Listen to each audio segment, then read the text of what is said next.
Alright guys, welcome to game number 2, Fan versus Raoul series. This is my IRONJAWZ army. As per usual, I'm running heavy cav. Well, we'll start with my general. My general is a Mega Boss on Maw-Crusher. He has Brutish Cunning as his command trait. He's also got Ethereal Amulet, so he's immune to Rend. And he's got Weird on the has the mount trait. On this side we have his brother in arms. He's also a Mega Boss on Maw-Crusher. He has Metal Ripper Claw, so he's got -3 rend to his weapon, and his Maw-Crusher has the Mean on trait, which gives him +1 damage to his profile. And then I got 2 War Chanters. Unfortunately, I've lost my second painted one, so I had to pull an unpainted model. So it makes it easier though. But these are 2 War Chanters. The one in color has Fix and Beat, and the other one has Kill and Beat. That's that. And then I have a battalion, the Iron Suns Battalion. It includes 4 units of Gore Grunters. The boss of the battalion, which is this guy right here, has +2 wounds. Also can do the command trait for free as well without spending a command point once per game. So that's it. That's the army list. It's 1990, and yours is 2000. So I will get a triumph, which I will roll up and let you guys know. Hey guys, Fan here. So I changed my list a little bit from last week. I removed the Lead Belchers, the Slaughter Master, and the Tyrant. Also ditched the battalion, and I added 4 more fan packs.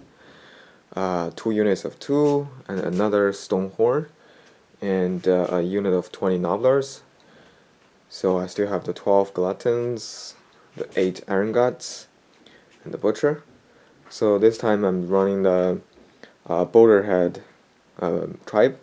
So each Stonehorn can have a trait. This blue horn have the Metal Cruncher, and this guy is the Murder Horn. He has the Black Clutter Horn and the Artifact. So his horn will be hitting on 2s.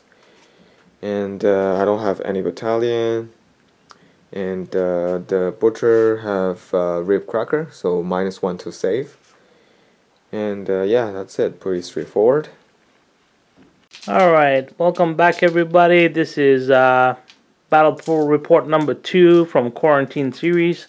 Today we got Fan and his OGOR MAWTRIBES playing against my IRONJAWZ. We've already gone through the army list. We are playing shifting objectives. There's 3 objectives down the middle of the table. At the beginning of round, before before seeing who activates first or who gets first turn, we roll a die. So on a 1-2, it becomes this objective. 3-4 is the middle. 3-4 is the middle objective. 5-6 is the far right objective. I rolled a 1, so this objective is a primary objective. It's worth 3 points. Every other objective is worth 1. So after deployment, what happened? The 2 Stonehorns, as you can see, have deployed on the left-hand side. In front of them are 12. Is it 12? Yeah. 12 Ogre Bulls. And then we got 2 units of Mournfang. And then we got a unit of 20 Nobblers. And behind them are a unit of 8 Iron Guts. Yep, and a Butcher. And there's a Butcher hiding behind here. On my side, what did I do? Well, I put 4 units of Gore Grunters down on this side. And then I have my general in red, who is the Maw-Crusher with the Ethereal Amulet. And on the right-hand side of him, we have the Maw-Crusher with the Metal Cruncher. Sorry, not Metal Cruncher, but Metal Ripper Claw. So it is my choice to see who starts, and I'm going to give Fan or OGOR MAWTRIBES top of turn. We'll be back after that.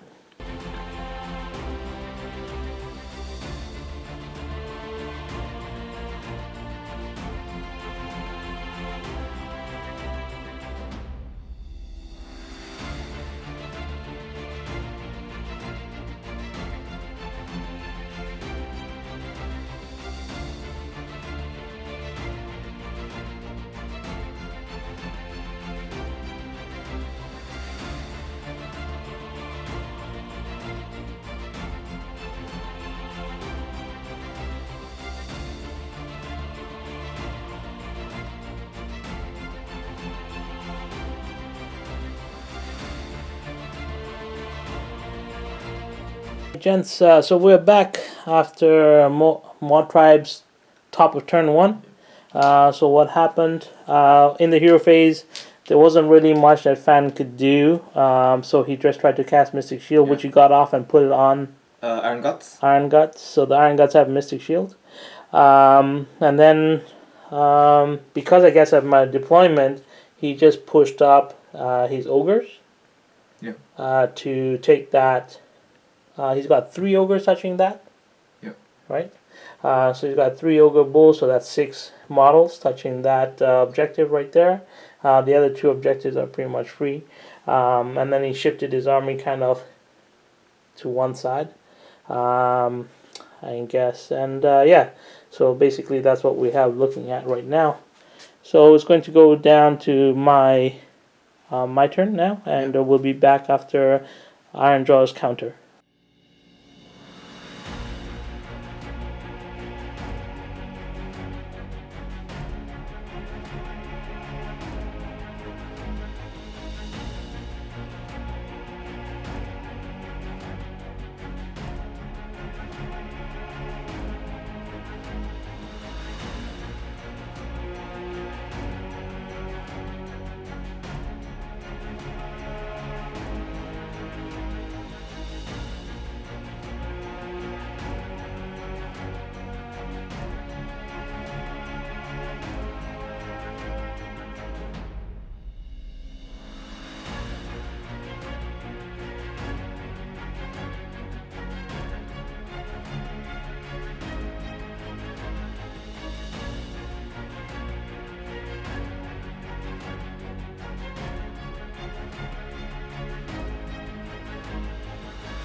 After my turn 1, which is bottom of 1, what happened? Well, in my hero phase, I put 2 War Chanter buffs, which was extra damage to 2 of my Gorgrunter units. One being the boss's unit, and the other one being another unit that was next to him. And then I used my Brutish Cunning ability to move 9 inches in the hero phase.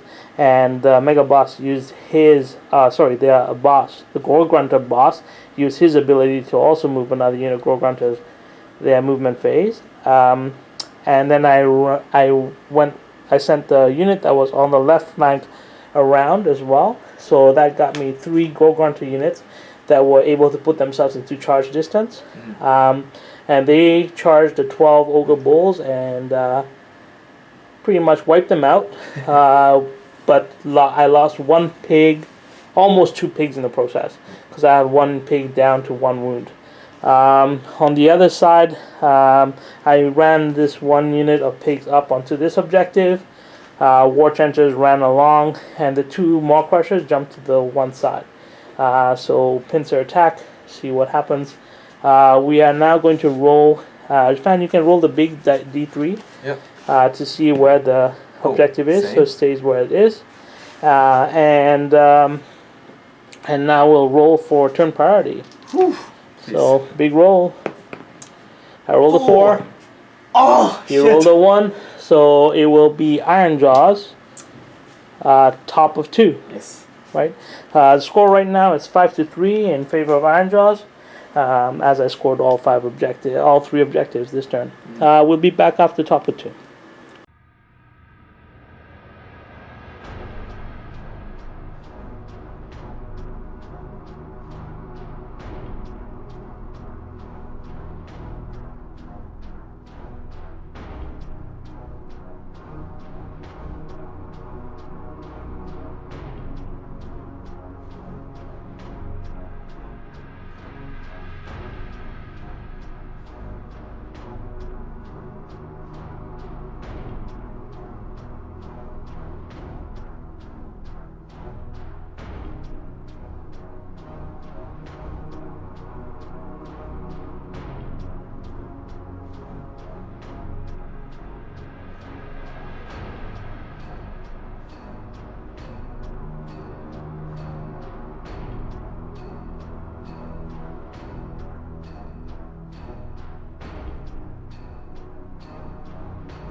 Back after IRONJAWZ top of 2. So what happened? I sent the unit of 2 pigs down into this corner to block. I sent this unit. I moved them for free. We're using the boss's ability. Yes. To come across and possibly make some charges and block some lanes for the Stonehorns. I used my War Chances to give that unit +1 damage, and my Maw Crusher +1 damage. Unfortunately, the Knobblast screen didn't let them do maximum damage, but we took out the Knobblast screen. The other Maw Crusher, I used a free Brutish Cunning from my Wall Boss to move him 12, and then he moved around 12, and then jumped behind and made a charge. Rolled 11 for my charge. And I got into the Butcher, and then through piling I was able to pile into the Iron, to the Iron Guts. However, I didn't do that much damage there. And the Butcher only took 2 damage on the destructive bulk. So at the end of my turn, this is what the board looks like. It is another 5 points for the IRONJAWZ. And we're going now into bottom of 2, and it's Stonehorn time. We'll be back after.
So yeah, so we're bottom of 2, and obviously it was Stonehorn time. So Fan retreated the Iron Guts out of the way and moved his Stonehorns up. Their crazy movement of 15, and then charged, and they charged his Butcher into my Maw Crusher. My Maw Crusher ate the Butcher, and then he proceeded to kill off both of my Gold Grunters, and but he didn't score any points this turn, so it's 0 for Fan, so it's 10-3 at the moment.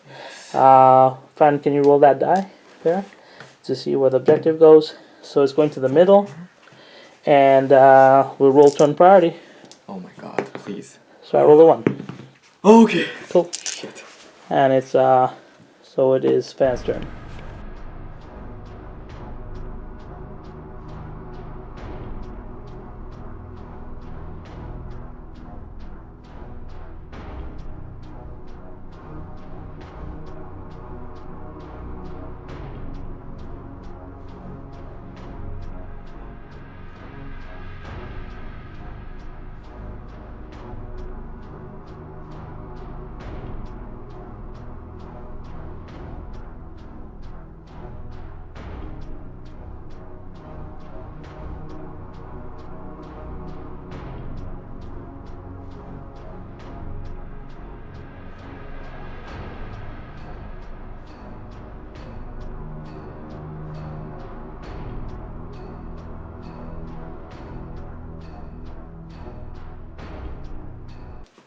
All right, so it's top of 3, end of End of turn 1.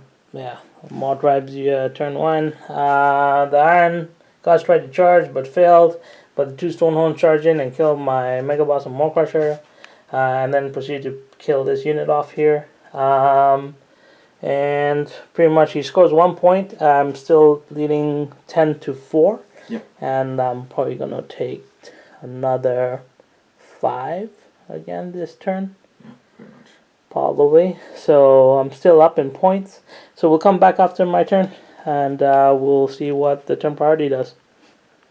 Alright, so it is bottom of 3. So what did I do? I retreated both my War Chanters off the objective. I still own those objectives right now. These pigs came in from the flank and crushed in and took off that last Mournfang. So currently I am up 15-4. If I win this turn priority here, it's game over pretty much. So roll for that goes first. Stays. And this is turn priority. I rolled a 5. And so with rolling a 5, what happens here is because I own all 3 objectives right now, I'll score another 5, which puts me up 20-4. Yes.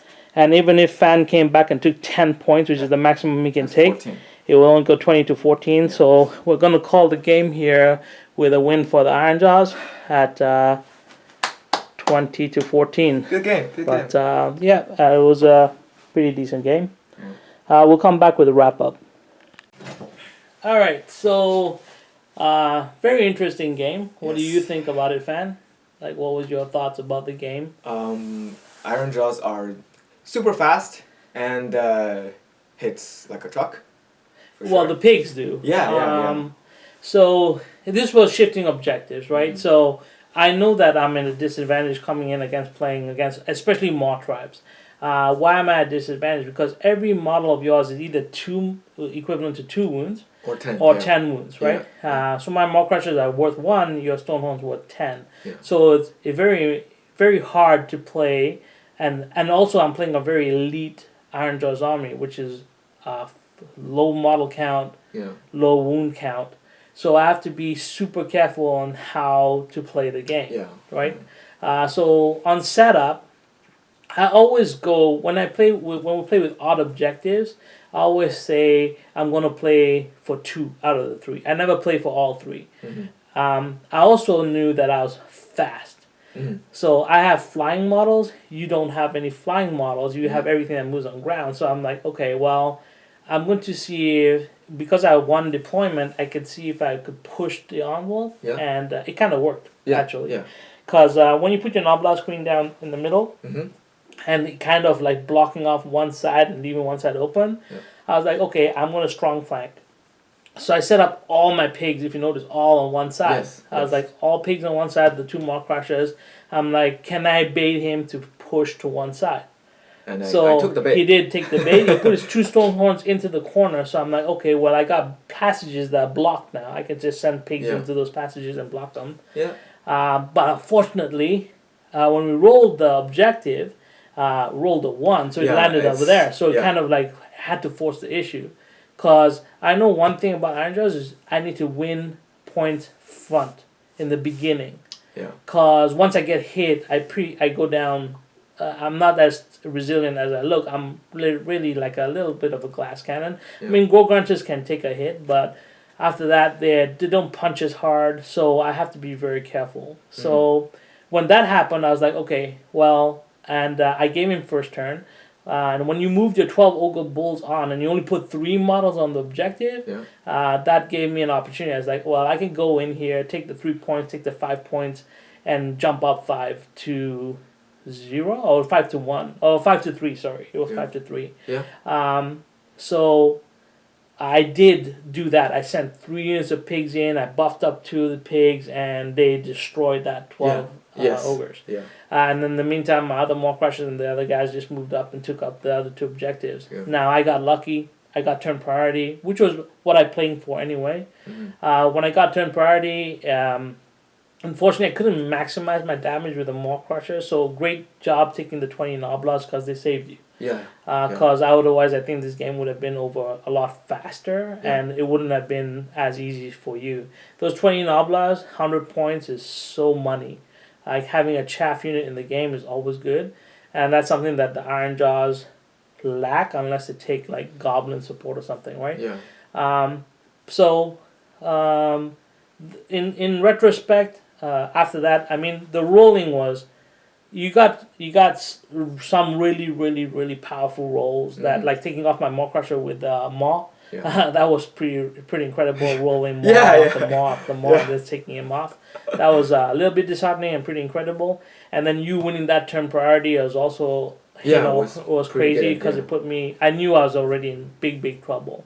But me winning turn priority at the last turn. Yeah. That was the turning point. Turn to 4. Yeah. I mean, that just won me the game. Yeah. So I mean, turn priority is a thing in AOS. It's tough. But from a nutshell, IRONJAWZ, I don't think this is the most effective IRONJAWZ army. I don't believe in the 2 Maw Crushers. I believe in 2 2 of the Stone Idols. But unfortunately, I don't have that, and I'll probably play with that later.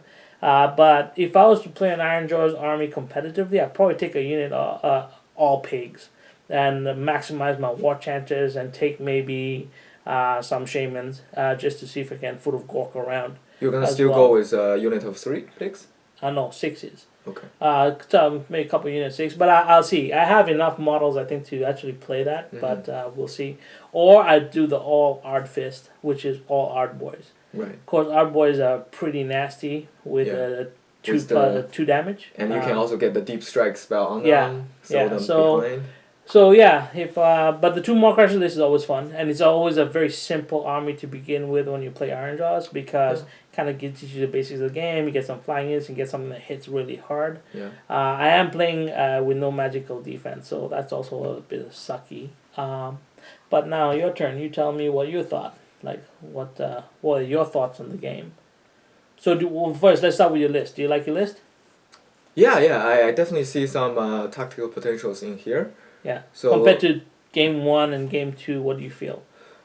Game 1, I didn't have the Nobblers, which the screen is pretty good for the. Even ogres have lots of wound per model, but they don't have a very good save. The regular gluttons have a 5+. Right. The IRONJAWZ is 4+, and 1 dice is just cost me a lot. Right. And I took 20 Nobblers. I took 4 the Morphans. The Morphan moves fast. Yeah. They are 6 wounds each, 4 plus save. They can also be a decent target for some other units.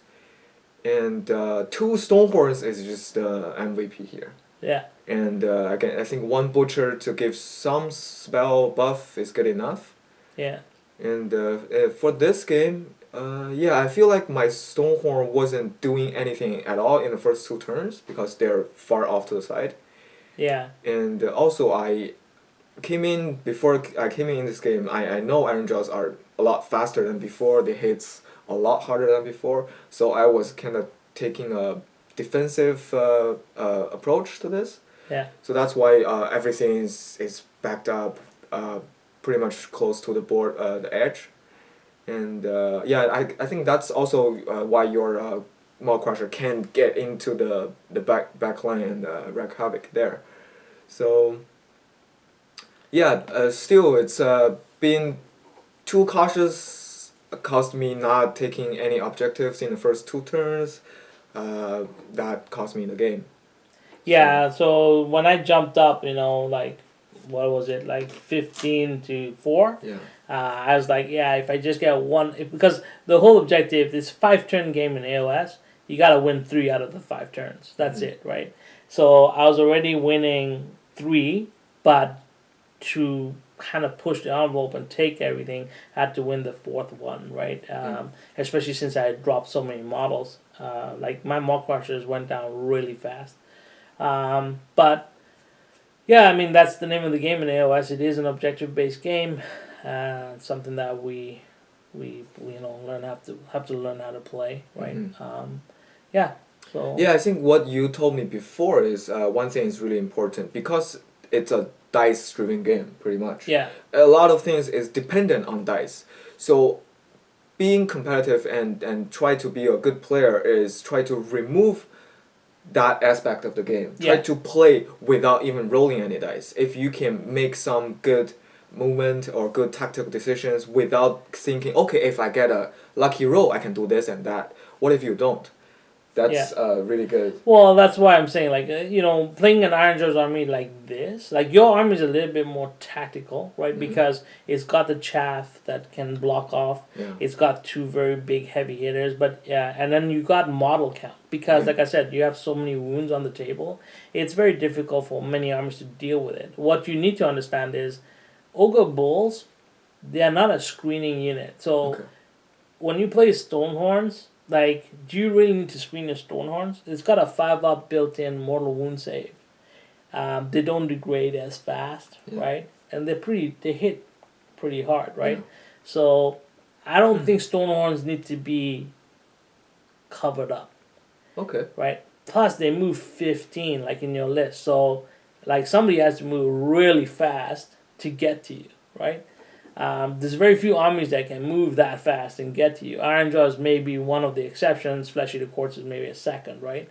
So really, with 2 Stonehorns, but then you got the Resilient built in. Yes. Right? So Stonehorns, to me, they shouldn't be... They don't need to be covered up. Actually, if you middle deployed here... Because you got to remember, there's 3 objectives, right? These guys should never be on a flank. Right, your Rhinoxes can your what is it? Mornfangs can go on the flanks because they can cover flanks, but your main guys like your Stonehorn should be dead center, being able to move out and go to whichever direction they need to go. Okay. And then your Ogre Bulls should really be the screen for your IRONJAWZ, because IRONJAWZ can hit over the bulls. Right. So if somebody charges into your Ogre Bulls, your IRONJAWZ just go first and smash through whatever touches them. Right, so those are the things. The Noblas, they can actually be very annoying because they can be in front of the Ogre Bulls to provide a first screen. Because if you're playing Fleshy of course, the Fleshy Course only had 2 attacks. So you put the Noblas out front, then you put the Ogre Bulls, and then you put your IRONJAWZ behind because the Fleshy of course will come in, eat the Noblas. Okay, that's great. You don't care. Then jump again and try and eat your bulls. Yeah. But then your IRONJAWZ get to swing, and they'll take down quite a bit of your Fleshy the Quartz, right? Now, Fleshy the Quartz is not a very good example because if you play my Fleshy the Quartz army, it's very... I wish we should play soon enough. Fleshy the Quartz is very, very tactical if you play the non-Terrorgeist one, which is what I play. But, yeah, Stonehorn should never be on a flank unless you're playing on a flank. You know what I mean?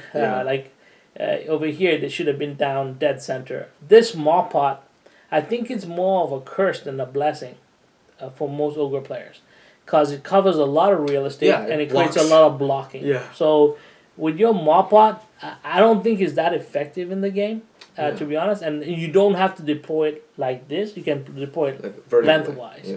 So that way you minimize its footprint and also give yourself more movement. Because what happened was, when you locked your IRONJAWZ in, I could have just tagged one side and really just eaten you slowly, right? And it would have, and you couldn't have retreated because that Maw Crusher was that blocked that side. Yeah. So it's very important to kind of understand placement and movement. So yeah, those are my only suggestions when you're playing. Yeah. Anyway, so. Good game. Next week is another game, and we'll catch up with that one. Yeah. Then.